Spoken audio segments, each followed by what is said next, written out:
A very warm welcome to all my lovely audience of IC Tales channel. I am Khushboo Kabra and here I am in conversation with Aastha.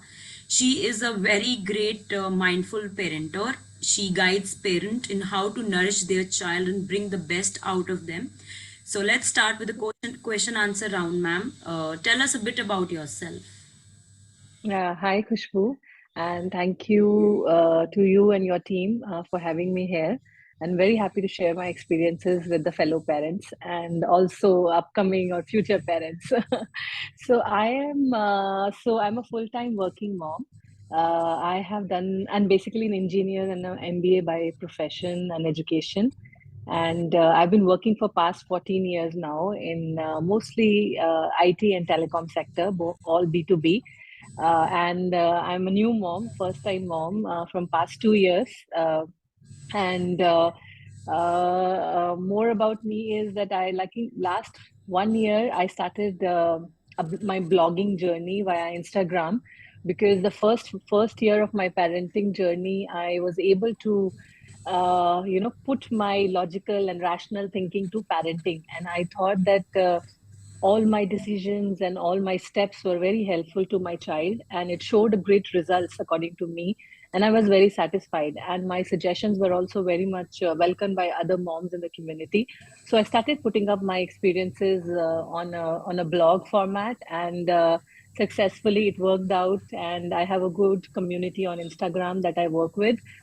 Yeah, so we are living here in Dubai because of my work, and my husband also works here. And yeah, I hustle all through the day, which comprises my work, taking care of the house, taking care of my child, and taking care of myself. But I love every bit of it. That's about me, Khushbu. Very great and insight I heard about you, and that was so much to nourish your child and keep growing in your life. Even if you are plus 30 or 40, that doesn't matter, but how do you manage yourself? The entire life matters the most. So I'm all Yeah. for your future. My second question Thank you. my second question to you is, what according to you is the mindful parenting? What do you think actually is mindful parenting?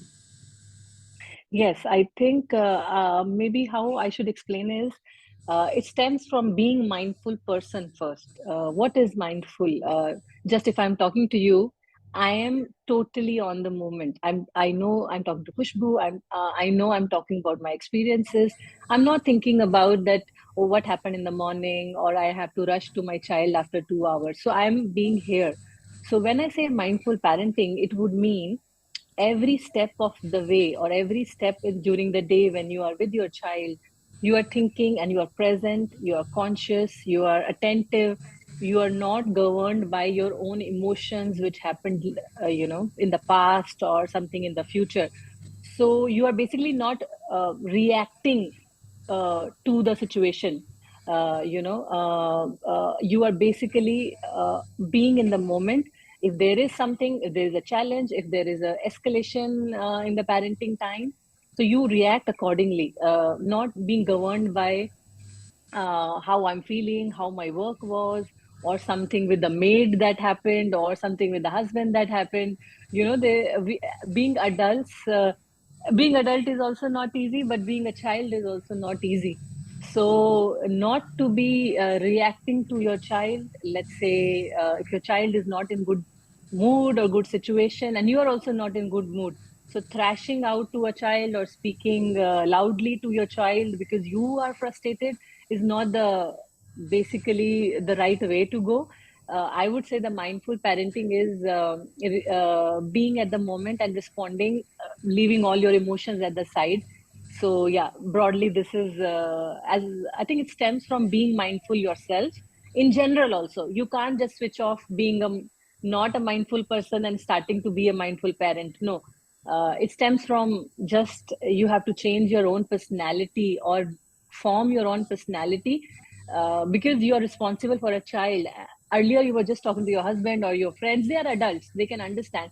But why it is important is because you're talking to a child. He or she does not know the pressures of life. So it becomes all the more important that you are focused and you are attentive, and not being governed by your own emotions when you are talking to your child.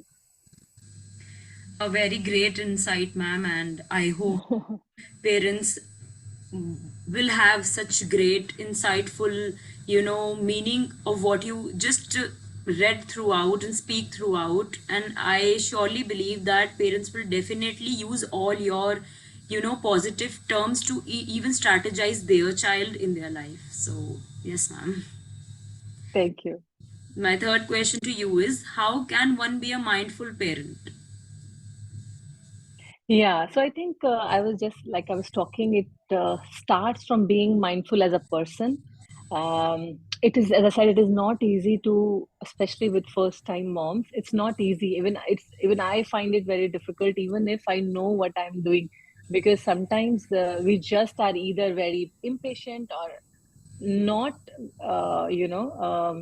not thinking straight. So if only thing I think is you have to divide your day into certain actions, uh, be it your work, be it your housework, be it your work with your child. I think the first step is don't take too much on yourself at one point of time, because that will actually you will break down. If you are saying that you have to take care of your child and make your food and also attend to phone calls or do your office work at the same time, you segregate it. That's the first thing, because we try to do multitasking as women, but it's not really easy. At one time, your mind will, not be on the top, or you will not be attentive. That's the first thing I would say. The second thing I would say is definitely take time out of everything for yourself, because everything that you react, be it with your child or be it with your colleagues or friends, is because you are tensed inside. If you are able to take those 1 hour a day or 30 minutes a day, which you like to do something, or something, maybe have just a cup of tea peacefully, or just walk out, just do some exercise for 10 minutes or 15 minutes where nobody is disturbing you. It can be a long shower also. Just take that time, just don't open the door of your bathroom and just be inside. So it depends how your day is, what kind of help you have. So, but take that time for yourself, because most of our reactions are based because we are frustrated or we are angry or we need help. So give yourself that due time. It could be as less as 30 minutes or as max as, I don't know. And mothers don't get too much time, but maybe 1 hour in a day. Maybe the third thing I would say is take care of your health also, be it eating well, be it taking care of your skin or hair, or talk to your friend, as mentally, it makes you feel better. Why I'm trying to do that is when you feel good inside, you feel good outside. So I would say these are the three things one should, practice to be mindful. Yeah, we are Khushbu. Wow, how amazingly you portrayed everything. And I definitely think that this video will definitely help many new moms and many, mom to be actually women to, grasp something good out of it and help their child grow even more better. Thank you. My fourth question to you is that just like you said that you have recently become a mom, so my question to you is that what are some challenges you faced when you were a full time, working as a woman, we can say, but now you are a mom also. So what difficulty you faced with your child and how did you cope up with it? Yeah, so I think while I would say stay at home and working mom both face their separate challenges, and everybody has to adjust in a certain way, and to get best out for them, for their postpartum, and also for their child. But talking about being a working mom, I think the first challenge was to have like somebody who can take care of my child when I go to work. Uh, when I started, it was my parents. Then slowly, we had a babysitter. So constantly, you can say some part of my brain is also thinking, who is with my child and what are they doing and how they are taking care. Are they following, what I told them? Are they giving them the attention that I would give, or the parenting principles that I would want? I think I took my own time to adjust to that situation, and I had to learn certain things, unlearn certain things, and adapt to the environment. Everything cannot be perfect. I think that was my first challenge, to have somebody like me or close to me who can take care of my child. Second thing was from the work wise, when I think all my, you can say 12 years or 13 years, I have worked being a single, like I didn't have a child when I was still working. I was excelling. I was on top of my work, and I have my career. I could think of my career progression and everything. But when I became a mom, I could not cope up with the work as much as I was coping up earlier, because when you are then don't want to run back to your home every 6 p.m. You work extra, you work till 7 p.m., you get your extra work done, you pick up new projects at work. But when you have such a big, like, precious opportunity of being a mom, you have to sacrifice a lot of things at work also. You cannot stretch after 6 p.m., you cannot come before 9 a.m. or 8 a.m. There is a boundary. You cannot work from 6 p.m. to 10 p.m. Sometimes when you are not a mom, or you are on your own with your parents, you can stretch in the evening also. So I had to compromise and pull myself back, that okay, work is not everything. Earlier work was everything. I have like a person I made, and I'm responsible for that person. So in my mind, I had to say that okay, these years work will not be my topmost priority, or it would be me and my child and my family. So I had to do that hustle also. And yeah, I think these are the top two challenges, I would say, Khushboo, that yeah, as a working mom, I had to face. Life is full of challenges, and this is how we human beings are made by God to face those challenges in the utmost positive way. And what best we can make out of those challenges matters the most, I think, at that point of time. That's rightly said. I think we have to make best out of those challenges. My fifth question to you is that, has motherhood changed your perspective on the world in any way? Okay. I would say I've become more responsible. Maybe I would say I'm the eldest member in the family. I was always like responsible because I had my siblings, but how things change when you became a mom is entirely different. You are responsible for your own child. You are responsible. You cannot be like, sometimes you feel you cannot be that lenient. You cannot let everything go. You can just not be lazy all the time. I mean, you're responsible for yourself because there is somebody who's responsible on you. So that's for sure. Second, I definitely started thinking more about how environment, green environment, taking care of the nature, because whenever I feel, let's say the pollution is increasing, or people are littering on the ground in the parks, or too much noise around the house. I mean, I'm responsible that if I'm playing a music, if there is a child on the neighborhood, then I should be responsible for that child. No need to create extra disturbance, because parents really need support from all sides. So I have become that kind of person that I want to take care of the environment, because my child will grow in that environment. So that is definitely I've become. Also, I have become very empathetic to my own parents and to other parents, because it is not easy. So I have, my level of respect has gone up for so many parents, and my own parents. And yeah, it is definitely mind blowing how parents are hustling and growing their own child. Wow, what, how amazingly you have just, simplified everything. And I think that child deserves mother like you in the coming generation. And Yeah. basically, how you told about the perspective that changed after becoming a mother is something what I like different. And secondly, I would like to say that many people just grip and crap on the same things over and over. But the most lovely thing I liked about is that you said things change, but we need to grasp in and out in them, because at last we are human beings, you being a mother, so we have to take some, I would like to say some advantages also to carry our child more powerfully, to bring the best in our Yeah. child. Responsibility, Yes. to say. Certainly, Khushboo.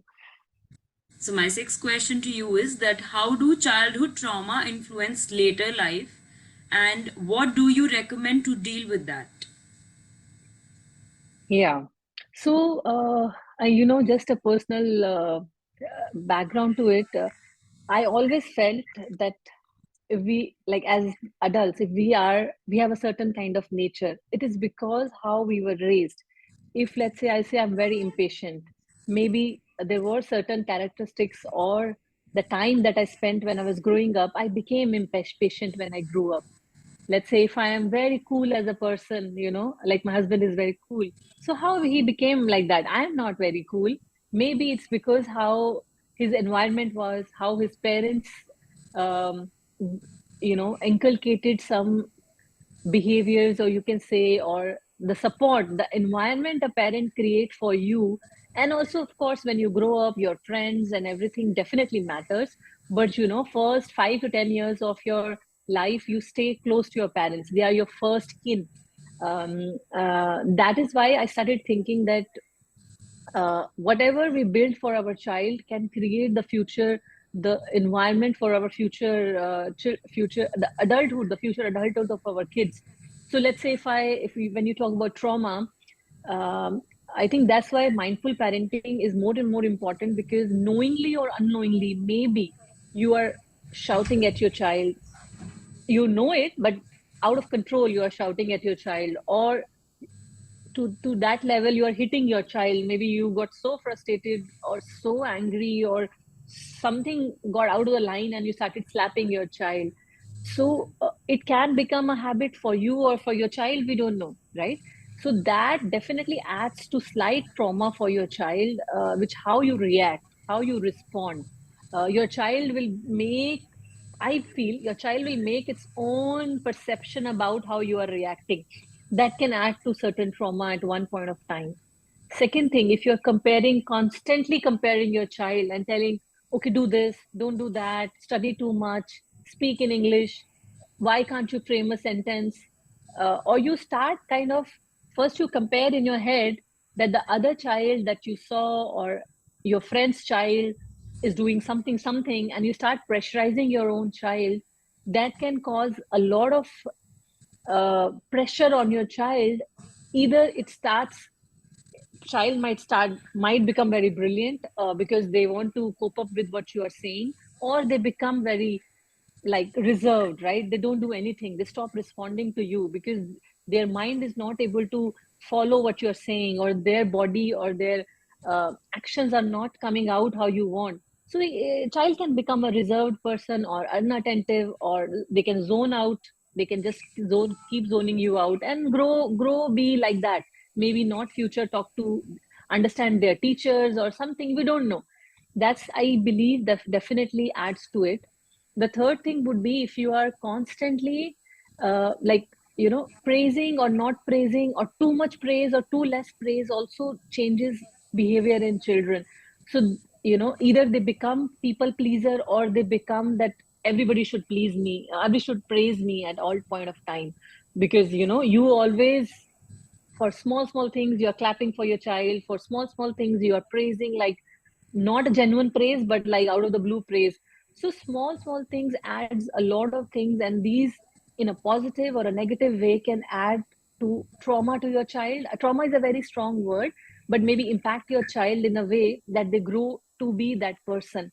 So I would say consider them as any respectable adult. Don't think they're a child and they don't understand anything. They definitely feel it, if even if not 100%. If not now, they will continue to feel like that. So like the way you want to respect your your friend or your husband or your family member, respect their feelings, respect, give them genuine care. Don't be on over the top, or just don't be too trash on them. Give them time to be the person they are. So yeah, I would say, yeah, let them be, any kind of pressure, any kind of over expectation, any kind of comparison leads to certain bit of trauma that can impact you also, actually, not just the child. You will also get tensed and anxious, and it will impact you also. It's not just the child, it will impact you also. That's what I would say. Wonderful insight, I would like to say, and hope these values bring values into others' life also. So, ma'am, my next question to you is, since you are a full time working mom, how do you cope up with your kids and what are the healthy tips on effective parenting? Okay, sure. So, like, I'm a working mom and I have my, goals to achieve for every day. What I try to do is I call it divide and rule. I divide my day into some parts and I rule it with planning and discipline. That's, I really call it. Because if I don't plan and I don't have a discipline to execute, I will mess up on my schedule. That's what I say. So I divide into three parts of eight. For example, 8 hours each. So 8 hours is I dedicate to my office. 8 hours to sleep and self care, maybe. The next 8 hours of the day is for family, for myself, for my child, which is divided up among morning and evening. So wherever you are in your parenting journey, divide your day into certain things. Because if you are procrastinating or not being able to plan your activities, or you're just leaving everything to the last minute of the day, then you will get, you know, sort of confused or anxious, or you'll have emotion all over the place. So that's one suggestion I would give. Plan your day, and then don't really, just do it. Don't push it to the last minute if you have certain things to the day. Second, I basically, how I say is switch off, switch on. So let's say if you're being with your child, just be with your child. Don't think about, I have to order groceries, I have to, what is happening in my office, somebody is trying to call me, or let me just do some Facebook or Instagram or something. So if you want to have certain time for yourself, okay, dedicatedly do at that point of time. So that's my second tip. Because if you are in your mind is between all the activities, then you are not being mindful at certain activity. So let's say, just to give you my example, if I'm at office, I don't try to consciously not think about the child at home. There will be certain ups and downs, I will get a call here and there, but I don't end up pressurizing myself. Okay, she did not eat very well today, oh, the clothes are not washed, oh, there are no winter clothes. So I would say then I will not be even working in my office. So then at the end I will not be able to finish my work. Then tomorrow I might get a work escalation, then I will be troubled. So if I'm at work, put my phone at the side, work for 5 6 hours, then if you need something to do, you do it. And secondly, let's say if you are like in the evening, you're being yourself, let's say you're free and you are on your phone, then don't try to think about your work, don't try to think about your child, because you need that 1 hour of your time to yourself. Think about what you want to do, maybe a self care, maybe skincare or something. So second tip will be, I suggest that switch off and switch on from activities. Don't linger on your feelings to each activities. And third thing I would say, maybe the last one, is be disciplined. See, it's not going to be easy. So if you're not disciplined, you will lose out on certain things. Then you yourself will put pressure on yourself. So if you have to get up early, sleep on time. Working on phone or just mindlessly scrolling till 3 a.m., then saying I'm very tired next day, it's not going to work. At least 4 5 days a week, be disciplined. You can be free on the weekend when you don't have too many chores or school activities or work activities. So yeah, be disciplined when you plan something. 80%, 90% of time, do it. That would be my third tip for you. Wow, ma'am, what a lovely insight. And I hope it will help me as well because in life, learning is never a waste, and we should keep on learning with different things and with beautiful people. I would definitely like to say that. Thank you, Khushboo. Thank you. Lastly, I would like to ask you, how can we create ritual for mindfulness and gratitude? Yeah, so I think I would be very honest. Even I started doing it when I became a mother because, uh, when you are just on your own or you are on the peak of your work career, or maybe you say um, at that age, 20 to 30, you are very full of energy. You are with yourself and you are very happy with yourself, what you're doing. You don't tend to be thankful, be to yourself, to God, to your family. But when you reach 30s and late 30s, you have certain kind of feelings where sometimes your health is not that well, sometimes your parents health is not that well, and your child might be at the same time sick. So feeling of this feeling comes naturally when you become that responsible person. So I started creating my own rituals, maybe that can help other parents. First of all, I think I never wake up in hurry.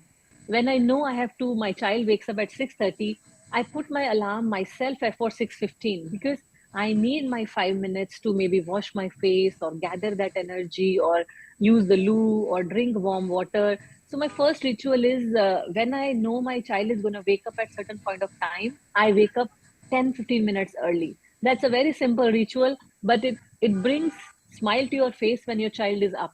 When you are not up properly, you are you're just like, okay, give me a minute, to your child, and you say, why the child is crying in the morning. All those things will come when you are not composed yourself.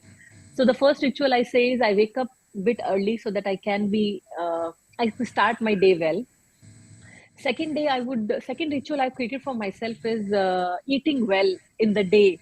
At least 5 days a week, I need to eat well. That means healthy, light, and not overeat, not eat junk, because it is not very obvious, but sugar, junk, high amount of salt, and unhealthy food adds a lot of stress to your body. It is not something that I can theoretically tell you, but you can feel yourself. If you eat well, you feel well.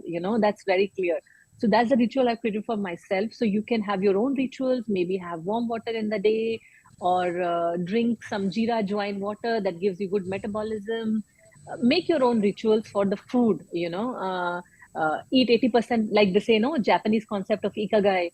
Don't overfull yourself every day. Eat 80% of your hunger. Listen to your hunger cues. So make your own ritual for the food that you eat, because you are the person outside what you put inside. So that's the second ritual I would recommend everybody. And the last ritual maybe is take 10 minutes, 15 minutes, or 30 minutes in a day to work out. It could be just breathing exercise. It could be just pranayam. It could be just Surya Namaskar. It could be just, if your child sleeps at 9:30, 10 o'clock in the night, just go out for walk for 10 minutes. It could be anything. Just in your house, if you have a terrace, just walk very briskly everywhere. That oxygen that you gather when you exercise is very important for your body and your mind. So I would say the third ritual will be take 15 to 20 minutes, 30 minutes, 1 hour, whatever you can, 4 or 5 times a week for your exercise routine. And if possible, just smile a lot. I mean, even if fake smile, sometimes you just open up your big mouth for smiling for something, things will get better. So that is also a good thing to do. Thank you, ma'am. Thank you so much for such wonderful and lovely, amazing information which you just shared with all of us. And I will just say all the very best to your child, to your family, and obviously to yourself, that to grow more beautiful, grow more efficiently, and more progressively in your life. All the very best, ma'am. Thank you so much for being on board with us on IC Tales here. And thank you for taking out your precious time and sharing your valuable insights to make a world a better place. Wow, thank you so much, Khushbu. I think I could not have concluded that good myself. Thank you, ma'am. Thank you so much. Thank you.